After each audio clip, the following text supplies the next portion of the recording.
Pois olá, primeiro vídeo de maio relacionado com as primeiras obras que eu li durante este mês. O que é que eu tenho aqui? Tenho duas obras muito diferentes. Uma delas que ainda vinha do mês de abril, ou seja, que eu não consegui ler da minha TBR de abril, e a outra que foi um empréstimo muito pedido por Moamem, tipo Aulinha, e que se revelou uma leitura estrondosa. Mas falando como já é habitual aqui no canal, por ordem cronológica, a primeira obra de que vos vou falar, a primeira leitura que eu fiz, foi, na verdade, uma releitura. Foi a releitura que eu tinha programado, ou melhor, que me tinha saído na caixinha para o mês de abril, não consegui chegar a ela e decidi fazê-la durante o mês de maio. E sabem aquilo que eu vos digo? É que a caixinha até agora tem-me reservado, sobretudo, releituras maravilhosas, muitíssimo saborosas e que fazem com que eu verdadeiramente dê valor a este projeto de ler, melhor, de reler uma obra por mês e de voltar a essas obras que tanto prazer me deram quando eu as li pela primeira vez. Mas infelizmente, esse sabor que eu encontro em quase todas as releituras que eu tenho vindo a fazer desde há mais de um ano, isso nem sempre acontece. E sabem aquela sensação pouco saborosa de apanhar uma banhada e uma desilusão numa releitura? Não sei se vocês conhecem a sensação, não sei se são os maiores defensores de releituras como eu, mas custa quando lemos pela primeira vez uma obra e ela nos desilude, mas não sei se custa ainda mais, mas custa de uma maneira diferente e mais desapontante quando nós entramos pela segunda vez numa obra, porque a primeira vez que lemos ficou ali algo muito interessante e que nos faz querer ler essa obra de novo, lê-la outra vez e apanhar uma verdadeira banhada, que foi aquilo que aconteceu quando eu, durante a primeira semana do mês de maio, me dediquei a reler Comboio Noturno para Lisboa de Pascal Mercier. A primeira vez que eu li esta obra foi em 2010. Faz quase 20 anos, porque eu li no final de 2010, por isso há quase 10 anos eu li esta obra pela primeira vez. E houve de certeza alguma coisa nela que me ficou e que me fez, quando eu comecei este projeto, uma releitura por mês, pôr este título na caixinha. Mas é verdade que eu pouco ou nada me lembrava dela. Quando eu comecei a releitura, muito pouca coisa me veio à memória. Mas havia ali, não sei, alguma coisa que tinha ficado e que me tinha feito pôr esta obra para reler futuramente.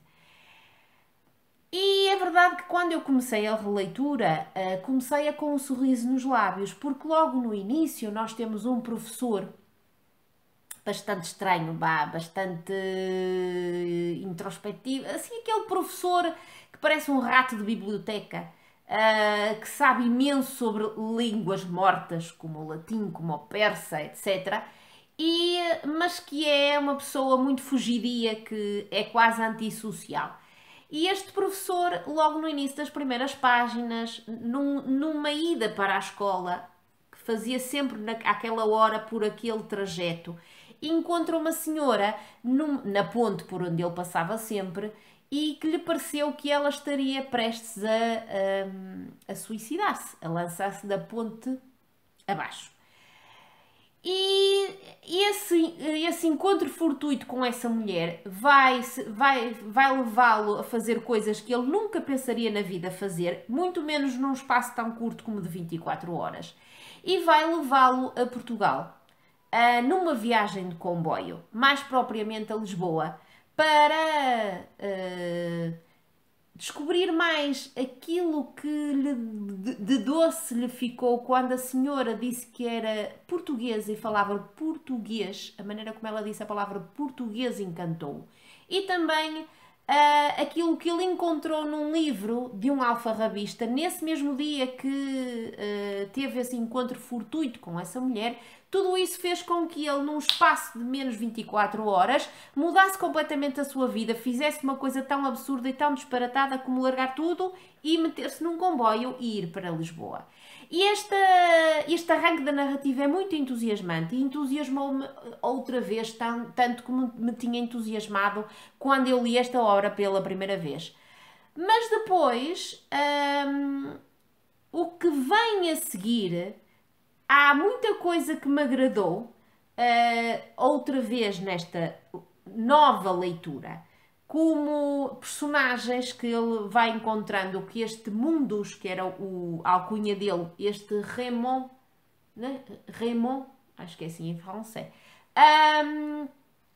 muitas personagens que ele vai encontrando em Lisboa, nos dias em que lá está, e que nos levam a conhecer o seu passado e um passado associado à ditadura salazarista. Isso foi a parte que mais me gostou e também o prazer que ele tinha em começar a aprender português e a veneração que ele começa a ter pelas línguas vivas, coisa que ele não tinha até aquele momento. Mas por outro lado, há aqui alguma coisa muito presente nesta obra, que é esse livro que ele encontrou nesse alfarrabista e que foi escrito por um português, e que ele quer à viva força saber mais sobre esse português, e porque tudo aquilo que ele vai lendo, todos os excertos que ele vai lendo sobre esse livro que esse autor português publicou, parece que faz todo o sentido na sua nova vida, digamos assim. Mas esse livro dentro deste livro foi aquilo que mais me custou ler e foi aquilo que me fez pensar: ai, Ana Carla, onde é que tu te foste meter quando tu decidiste reler esta obra, lê-la pela segunda vez? Porque esse livro dentro deste livro, primeiro, é demasiado filosófico e eu revirei muitas vezes os olhos. Depois leva-nos a conhecer esse autor por trás desse livro, que é uma personagem que mexe connosco e mexe connosco muitas vezes pela negativa, porque é megalómano, é extremamente egocêntrico, é muitíssimo inteligente, mas essa inteligência sublime que ele tem leva-o a ter comportamentos, a ter atitudes, a ter pensamentos, a ter reflexões que são absurdas, que fazem com que nós pensemos: mas quem é este para pensar que é assim, comparando-se aos outros? É um protagonista que mexe mesmo connosco, mas mexe de uma forma que nos deixa com vontade de o apertar e de o abanar e de o fazer perceber que a vida é muito mais do que aquelas ideias megalómanas que ele colocou nesse tal livro e que tanto mexeu com o Mundus, com o nosso protagonista professor suíço que largou Berna de um momento para o outro e foi para Lisboa de comboio. Ora, toda esta leitura, ou melhor, releitura contraditória, fez com que eu tivesse que avançar ler na diagonal variadíssimas passagens, sobretudo associadas a esse livro dentro deste livro, e fez com que eu perdesse a vontade de ler esta obra até ao fim. Só não a deixei a meio porque estava a lê-la na companhia da Paula. E também para tentar perceber porque que raios é que eu decidi reler esta obra. Ela tem coisas boas, mas as coisas boas são completamente abafadas por isso tudo que eu vos disse que mexeu comigo. E sendo assim, eu só consigo dar-lhe 5 em 10. Ainda não vi a adaptação cinematográfica que existe no YouTube sobre esta obra, protagonizada pelo meu maravilhoso Jeremy Irons, que eu não consigo vê-lo como Mundus, é certo, mas que tenho que ver para ver como é que foi adaptada esta obra, porque acho que foi, pelo menos diz-se que a adaptação é brilhante, e eu quero mesmo ver, a ver se tenho tempo para isso, mas o ter relido isto fez-me questionar: algumas das minhas escolhas para as releituras. Não tirei ainda nada da caixinha, mas esta banhada custou a engolir, entendem-me? E por isso eu não sou capaz de vos recomendar esta obra, mesmo tendo ela bastantes aspectos positivos, ok? 5 em 10. E eu esperemos que as releituras que vêm daqui para a frente me façam esquecer esta desilusão e este desapontamento. A obra que eu li a seguir, lia muito rapidamente, enquanto com esta tardei uma semana. Com esta, que foi o empréstimo teu, Paulinha, lia em pouquíssimo tempo. Também é normal que ele tenha lido em menos porque é muito mais pequena. Depois, porque a mancha gráfica é assim, é uma mancha gráfica muito original, mas que nos faz embrenhar nesta história de português do Brasil de uma forma muito fácil. Isto pode-se estranhar um bocadinho, mas depois entranha-se completamente.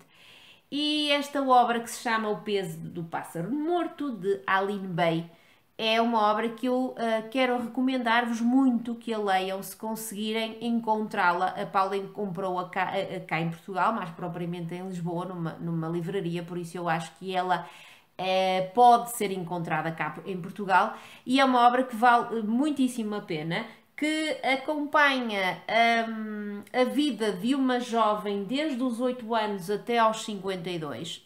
Estes números que aqui estão têm a ver com essas etapas da vida da nossa protagonista, e é uma vida muito sofrida, é uma vida que na infância sofre um baque muito grande com o desaparecimento de alguém que lhe era muito próximo.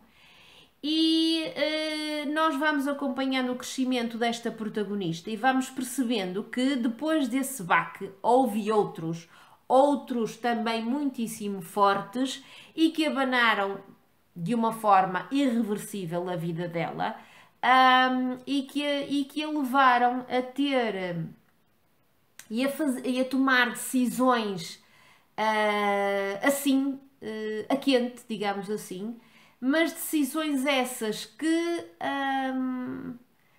tiveram depois muito que ver com o desenrolar da sua vida, sobretudo uma decisão associada à maternidade. E é uma decisão que nós, enquanto leitores, podemos questionar, mas que compreendemos, pelo menos eu compreendi perfeitamente todas as consequências que advieram dessa decisão que ela teve que tomar a quente sobre a maternidade. Entrei perfeitamente no mundo desta protagonista, sentia muito próxima de mim, sentia aqui assim ao lado, e ainda senti mais quando ela tem que tomar outra decisão assim a quente e que vai transformar a sua vida, mas desta vez uma transformação que vai trazer plenitude à vida desta protagonista que sofreu tanto até então, com a entrada de alguém, e este alguém vou ter que o pôr entre aspas, vocês depois se lerem a obra perceberão, de alguém que lhe traz à vida tudo aquilo de que ela estava a precisar e que a faz tomar outras decisões e que a faz encontrar já numa idade um pouquinho mais avançada aquilo que ela precisava da vida e aquilo que ela sempre esperou da vida.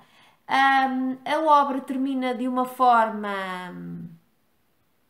que nós podemos considerar catastrófica, mas que mesmo assim não tira de maneira nenhuma nada a tudo o que nós lemos, a tudo aquilo que nós conhecemos, a todos os laços que nós fomos criando e estabelecendo com esta protagonista. Eu adorei. Não consegui chorar com a obra, estava à espera de derramar baba e ranho com ela. Não consegui, mas acho que não foi por isso que ela não mexeu comigo como deveria ter mexido. Eu lia num fim de semana muito difícil na minha vida pessoal, mas refugiei-me nela porque eu refugio-me sempre na leitura, sempre, seja para o bom ou para o mal. e acho que foi esse estado de paralisia emocional em que eu estava nesse fim de semana que fez com que eu não conseguisse dar-lhe a nota máxima, porque eu acho que se essa paralisia emocional que tomou conta de mim durante o fim de semana em que eu li esta obra, se não tivesse aparecido, eu teria chorado baberranho e eu teria conseguido estabelecer mais esse laço para dar-lhe a nota máxima. Por isso eu dou-lhe 9 em 10, mas mesmo assim eu recomendo-a vivamente para quem gosta de, por exemplo, encontrar novos autores, autores que nos trazem um estilo muito original, mas um estilo original que não é daqueles que parece todo pomposo, não, pelo contrário, é um estilo que se entranha em nós muito facilmente, para quem gosta de descobrir autores brasileiros, lerem português do Brasil, e para quem goste de histórias muito próximas da nossa realidade e que mexem connosco daquela forma como eu tanto gosto que as histórias mexam comigo enquanto leitora. Ok? Muito obrigada, Paula, mesmo por me a teres emprestado. Foi uma leitura que valeu verdadeiramente a pena. E é assim, um vídeo com duas leituras muito diferentes uma da outra, uma desilusão e uma verdadeira uma obra que deixa aqui um quentinho no coração. Termino o vídeo perguntando-vos aquilo que normalmente pergunto. Se gostaram do vídeo, digam-me por favor aí em baixo, digam-me aquilo que sabem sobre estas obras, digam-me se ficaram interessados em ler, se já leram, por exemplo, como eu, o Comboio Noturno para Lisboa e aquilo que vocês acharam, se já leram esta obra, se ficaram interessados nela, e um beijinho muito grande e vemo-nos num próximo vídeo. Tchau!